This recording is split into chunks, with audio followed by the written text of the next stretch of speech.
Thank you, Mr. Chairman, for holding the hearing. It's an important hearing. Last time this committee conducted its oversight responsibilities of the National Telecommunications and Information Administration was in 2018, when I was still serving as chairman of the Commerce Committee. So I appreciate Assistant Secretary Davidson appearing before the subcommittee today. Despite NTIA's critical role in advising the President of both domestic and international telecommunications and information policy issues, NTIA has not been reauthorized, I should say, since 1992. Kind of hard to believe. Since that time, the digital landscape has changed rapidly, and the agency's role in expanding communication services has increased significantly. Ranking Member Wicker and I put forward a proposal this Congress to reform NTIA's functions and structure. Having a regular reauthorization, or authorization, I should say, of NTIA would ensure that the necessary congressional oversight of NTIA's budget and activities occur routinely.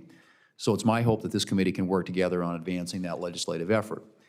NTIA plays an essential role in maintaining American leadership in 5G expansion.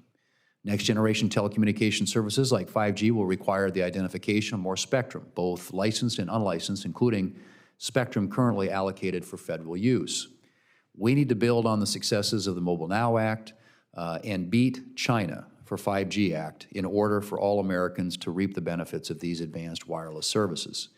Chairman Lujan and I introduced the Spectrum Innovation Act to free up additional mid-band spectrum, and I look forward to working with Chair Cantwell and Ranking Member Wicker on advancing that legislation through this committee and getting it signed into law. Freeing up additional spectrum also requires proper coordination between NTIA, the FCC, and other affected federal agencies. And I was pleased to join Senators Wicker, Blackburn, and Lujan in introducing the Improving Spectrum Coordination Act. This legislation will ensure our federal partners are effectively managing our nation's airwaves. In addition to its work on expanding wireless services, NTIA will be a major driver in fulfilling the Commerce Department's shared goal with Congress in expanding fixed broadband internet services to all Americans. Last year, through the Infrastructure Investment and Jobs Act, the Congress provided billions of dollars to NTIA to deploy broadband services to unserved areas throughout the United States. When Congress was debating the IIJA, I raised a number of concerns with NTIA's ability to effectively and efficiently manage such a large program, given NTIA's past history in expanding rural broadband services. The last time Congress provided NTIA broadband funding, a fraction I might add, of what it's responsible for managing today, the agency struggled with implementation, faced staffing challenges, and overbuilt existing broadband networks, resulting in billions of taxpayer dollars being spent with little to show. And today, I remain deeply concerned about the direction NTIA is taking with respect to broadband deployment. Last month, NTIA released its Notice of Funding Opportunity for the Broadband Equity Access and Deployment, or the BEAD program. The NOFO contains many troubling components. Congress directed NTIA to use the FCC's new maps when determining which areas are unserved, and I would encourage NTIA to make their funding allocations based on final FCC maps, not preliminary ones that may be no better than the bad maps that we've had spent years trying to correct. Should you choose to move forward with the FCC's initial maps before any challenge process occurs, NTIA runs the risk of misallocating dollars, making it all the more likely that states will overbuild existing networks at the taxpayer's expense. The NOFO also favors certain applicants, which puts the government in charge of picking winners and losers. It is puzzling that NTIA is prioritizing government-run networks and non-traditional providers. These are entities with no proven track record in deploying broadband networks. NTIA should work on allowing states to adopt a technology-neutral approach and allow equal participation from all types of broadband providers as long as they have met the objective technical, financial, and operational standards to deploy networks. Finally, at a time when this administration and Democrats' inflation crisis is at a record high, the last thing any agency should be doing is pursuing extraneous political goals that will ultimately increase the costs for providers who are deploying networks. Just as other federal agencies seem intent on doing under this administration, I am disappointed that NTIA is seeking to score political points with certain constituencies by favoring open access networks, promoting burdensome labor standards, and focusing on other climate change initiatives. I've heard firsthand from the folks who are building out networks in my home state of South Dakota about the challenges they face with respect to supply chain shortages and increased construction costs, and the inclusion of any of these unnecessary requirements will only exacerbate that problem. I'd strongly encourage you to work with states on reducing the amount of regulatory burdens so that we can maximize the impact of this funding and connect as many Americans as possible. Thank you again, Assistant Secretary Davison, for coming before the subcommittee today. I look forward to discussing many of these issues with you.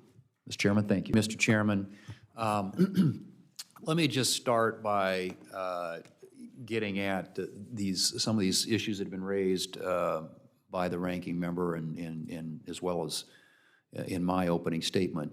Contrary to the infrastructure law's prohibition on the regulation of broadband rates by NTIA, the NOFO for the BEAD program disregards Congress's intent and heavily leans into regulating broadband rates. For instance, states must include a middle-class affordability plan to ensure that all consumers have access to affordable high-speed internet available for the useful life of the network assets at, quote, reasonable prices, end quote. Aren't these types of price controls de facto rate regulation, and how are these directives consistent with the statutory prohibition on rate regulation? Senator, thank you for that question. And I'll just start by saying, first of all, the heart of this is that we believe that affordability is a critical component of what we're trying to achieve here. The statute tells us that it is, and we know that affordability is not a luxury, it is a necessity. If we build access and people cannot afford, families can't afford to get online, then we will not have met our goal. We have looked at different ways to make sure that we're promoting affordability while still giving states the flexibility to approach it in the ways that are appropriate for their state. And there's a lot of flexibility in here. We've got 3 different ways that we promote affordability. We've got a low-cost option. We've talked about this middle-class affordability mechanism. We also ask that states, when they do their grant making, consider affordability. I think those are all very appropriate. They give states a tremendous amount of flexibility. We expect that different states are going to approach this different ways. Nowhere in here do we set a price for broadband, and we believe we are consistent with both the letter and the spirit of the statute in that regard. The NOFO also requires states to ensure that prospective subgrantees do not impose unjust or unreasonable network management practices. That's a quote.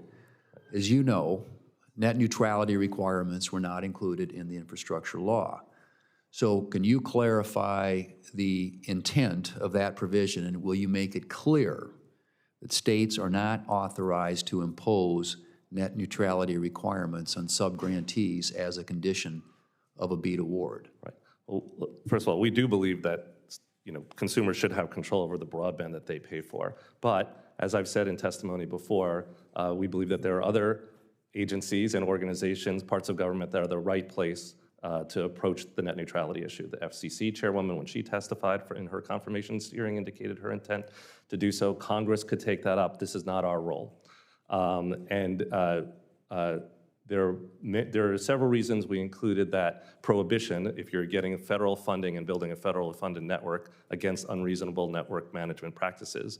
But we know that net neutrality is a much broader concept than that, includes other kinds of requirements, and we do not believe that this is a net neutrality requirement. And you will make that clear to states, that imposing net neutrality requirements isn't going to be a condition of a... And we have an extensive program of technical assistance and engagement with states that we're ongoing, and certainly would answer that question that way. In the BEAD NOFO, there are detailed reporting requirements on subgrantees who do not use a unionized workforce on a project labor agreement, which will not only disadvantage providers who don't use union workforces, but it also is unworkable for providers in many rural communities, like those in my home state of South Dakota, that simply don't have a unionized workforce. So bidders and subgrantees must comply with federal labor and employment laws, and as long as they do so, they should not face unnecessary burdens. If NTIA keeps this requirement, the overall cost of deploying broadband services is going to increase, resulting in fewer individuals being connected. And as I mentioned, creates lots of problems in a state like South Dakota where we don't have unionized workforce. So would you consider eliminating these reporting requirements? Well, Senator, I appreciate the question. Thank you. We expect that we are going to be creating tens of thousands of jobs, and we do want to make sure that the workers on the front lines of building these networks have safe and good-paying jobs. That is the intent behind these reporting requirements and the other efforts that we have in there to make sure, as we are required in the statute, to consider some of these labor issues. And I will just say, it's an enormous federal investment, and I have felt an obligation to make sure that all federal laws are being obeyed, including and especially employment and labor laws. Well, and they have to comply with federal labor employment laws. But what I'm talking about are these additional burdens above and beyond it. And my concern is that the dollars are going to discriminate against states like South Dakota where we don't have unionized workforce. And so I'm going to ask you again if you consider eliminating any of these reporting requirements so that these dollars that are going out the door are not going to be in any way precluded for states like state of South Dakota where we just simply don't have that work. And I will say, we do not intend to preclude people. We understand that different states have different approaches. This is not intended as a bar on people in those situations. And we're very open to the idea of how to, if there are particular pain points, we do feel that this was not an undue burden. And if, we're open to conversation and willing to continue to discuss it. We don't think it precludes people in your state, providers in your state from participating in the program. We do think we want to make extra sure, and it should be no surprise that this administration cares deeply about workers, and that we'll continue to push to promote the interests of workers. Yeah, and the fact that you don't think it precludes is fine. It should not preclude people in my state, and so we're going to be paying careful attention as the program rolls out to make sure that as decisions are being made, that these are not factors that are going to create discriminatory conditions with respect to certain places in the country. Mr. Chairman, my time's expired.